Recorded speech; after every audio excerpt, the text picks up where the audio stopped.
हैंडशेकर episode number 8 की शुरुआत में हमें दिखाया जाता है एक लड़की को जो कि गाना गा रही रहती है और फिर वो जाती है दो लड़कों के पास और फिर वो कहती है कि तुम लोग हार गए क्योंकि तुम लोग कमज़ोर थे।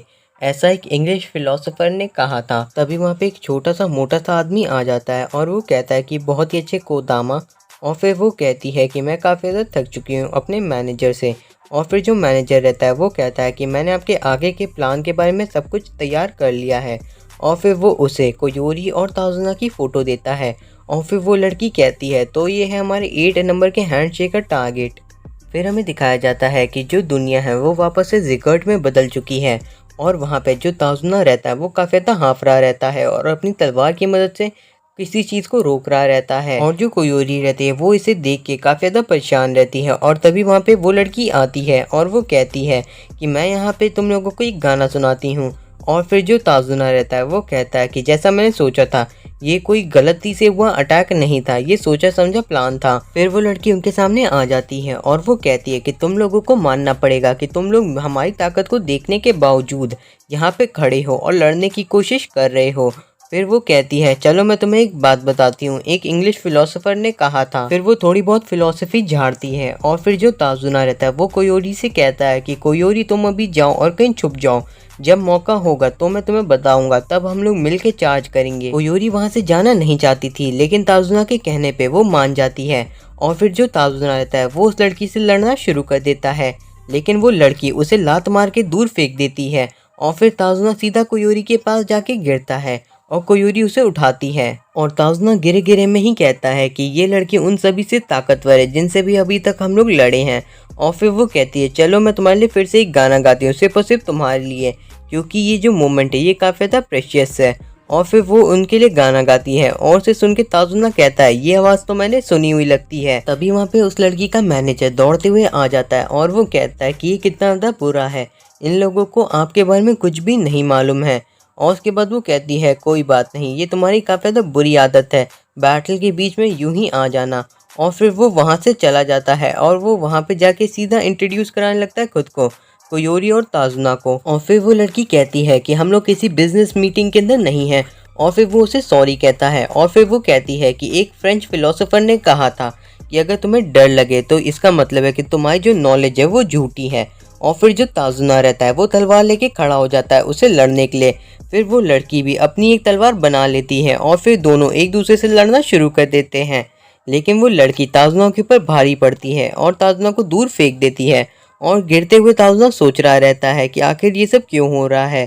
फिर हमें दिखाया जाता है थोड़ी देर पहले का सीन जहाँ पे जो डॉक्टर रहते हैं वो ताजुना को पैसे देते हैं और कहते हैं कोयोरी के लिए कपड़े खरीद लो। वो क्या है कि मुझे नहीं पता है कि लड़की के लिए कैसे कपड़े खरीदने चाहिए। फिर ताजुना कहता है कि मुझे भी तो नहीं पता है, लेकिन वो उसे भेज देते हैं। और फिर कोयोरी ताजुना से पूछती है कि इनमें से कौन सी ड्रेस अच्छी है। ताजुना कहता है कि अच्छा ये रहेगा कि लिली इनमें से कोई एक ड्रेस चुने, लेकिन कोयोरी कहती है कि ताजुना को ही चुनना चाहिए। तो फिर ताजुना चुन लेता है और फिर वो कहता है कि ये पहली बार है जब मैं किसी लड़की के साथ घूमने आया हूँ शॉपिंग करने के लिए। और फिर वो कहता है कि मैं पहली बार किसी लड़की के साथ आइसक्रीम खा रहा हूँ। और उसके बाद वो कहता है कि मैं पहली बार किसी लड़की के लिए कपड़े चुन रहा हूँ। और फिर वो दोनों वहाँ पे से हाथ पकड़ के जाने लगते हैं। तभी वहाँ पे जो कोयोरी रहती है उसे अजीब सा महसूस होता है और फिर वो देखते हैं कि वो लोग जिगर्ट के अंदर आ चुके हैं।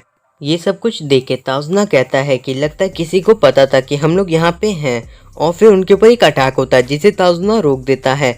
और फिर वो कहता है कि उन लोगों की पावर काफ़ी ज़्यादा है और वो लोग हम लोग को मौका भी नहीं देना चाहते। और वो लड़की फिर से हमें दिखाई जाती है जो कि उनके ऊपर लगातार हमले कर रही रहती है। और फिर वो कहती है कि मैं सिर्फ और सिर्फ अपनी ही ताकत में भरोसा करती हूँ, मुझे दूसरे की ताकत से कोई भी फ़र्क नहीं पड़ता। और जो ताजुना रहता है वो उसके अटैक को लगातार रोक रहा रहता है। और तभी वो लड़की गायब हो जाती है। ताजुना कहता है कि आखिर वो गई कहाँ। फिर हमें दिखाया जाता है कि वो अचानक से उनके ऊपर हमला कर देती है लेकिन ताजुना उसे रोक देता है। और फिर उसका जो मैनेजर रहता है वो उनके सामने आ जाता है बहुत ही ज़्यादा स्टाइल के साथ। फिर वो कहती है कि चलो अब मैं तुम्हें हम दोनों का पेयर अटैक दिखाती हूँ। और उसके बाद वो थोड़ा सा अजीब से रह के मूव्स वगैरह करना शुरू कर देती है और उसके बाद वो अपने निमरॉड से एक शॉक वेव्स छोड़ती है जो कि उसके मैनेजर हिबुकी के निमरॉड की मदद से एम्पलीफाई हो जाता है और काफ़ी ज़्यादा ताकतवर हो जाता है।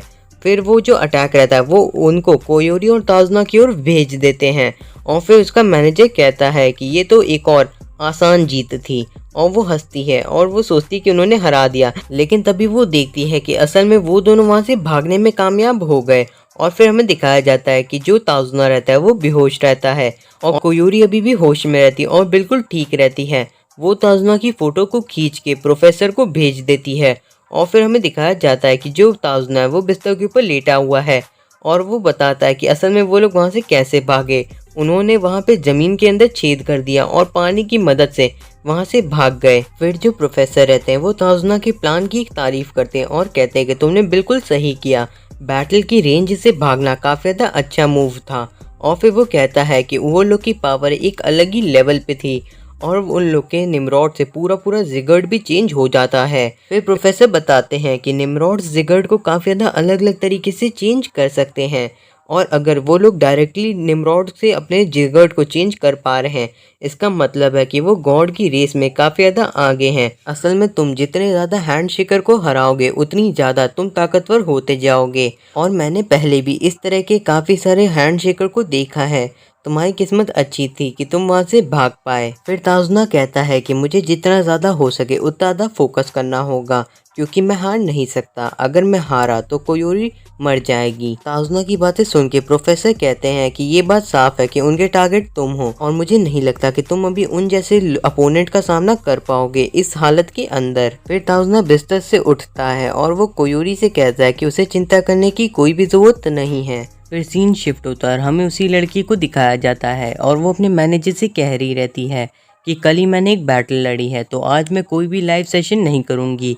तो मैनेजर कहता है कि ठीक है, मैं आपके शेड्यूल को एक बार फिर से अरेंज कर देता हूँ और फिर वो किसी इंग्लिश फिलोसोफर की फिलोसफी झाड़ती है। आगे वो लड़की अपने मैनेजर से कहती है कि तुम्हें ज़्यादा मेहनत करने की ज़रूरत नहीं है।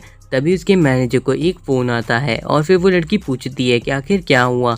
मैनेजर उसका कोई रिप्लाई नहीं देता और वो सिर्फ और सिर्फ सॉरी कहता है। फिर वो लड़की कहती है कि इसमें तुम्हारी कोई भी गलती नहीं है, असल में वो लोग ने पहले शुरू किया था और हम लोगों के साथ इनपोलाइट होकर बातें की थी। और वो कहती है कि वैसे भी मेरी जो आवाज़ है वो सिर्फ और सिर्फ मेरे फैंस के लिए है। आगे वो कहती है कि मुझे वैसे भी किसी बेवकूफ़ कंपनी प्रेसिडेंट की कोई भी परवाह नहीं है और हम लोग हैंडशेकर बने रहने में काफ़ी ज़्यादा बिजी भी हैं। और फिर वो आदमी रोने लगता है और वो कहती है कि मैं किसी भी कीमत पे नहीं हारूंगी, चाहे मेरे को एक आइडल बनना हो या फिर एक हैंडशेकर, मैं हर चीज़ को जीतूंगी और हासिल करूंगी। उसके बाद हमें दिखाया जाता है कोयोरी को जो कि लेटी रहती है और देख रही रहती है ताजुना को और तभी वो ताजुना के फ़ोन से मैसेज करती है लिली को और वो बताती है कि ताजुना को चोटें लगी हैं। और लिली कहती है कि लगता है कि जो कोयोरी है वो काफ़ी ज़्यादा चिंता कर रही है ताजुना की, मुझे भी ऐसे ही चिंता होती है अगर मासारू को चोट लगती और मैं कुछ भी नहीं कर पाती क्योंकि मेरे पास खुद का निमरॉड तक नहीं है। आगे वो कहती है कि कोयोरी के पास कुछ ना कुछ ऐसा होगा जो कि ताजुना की मदद कर सके, बस ताजुना को कोयोरी के ऊपर भरोसा करना है। और उसके बाद हमें दिखाया जाता है कि जो कोयोरी है वो ताजुना के बिस्तर के ऊपर आ गई है और उसके सर को सहलाते हुए वो रोना शुरू कर देती है। वो हद से ज़्यादा रो रही थी और वो चुप होने का नाम ही नहीं ले रही थी। और ये इसी के साथ ये एपिसोड यहीं पे एंड हो जाता है। इस वीडियो को बनाने में मेरी काफ़ी ज़्यादा मेहनत लग गई है तो चैनल को सब्सक्राइब करना मत भूलिएगा।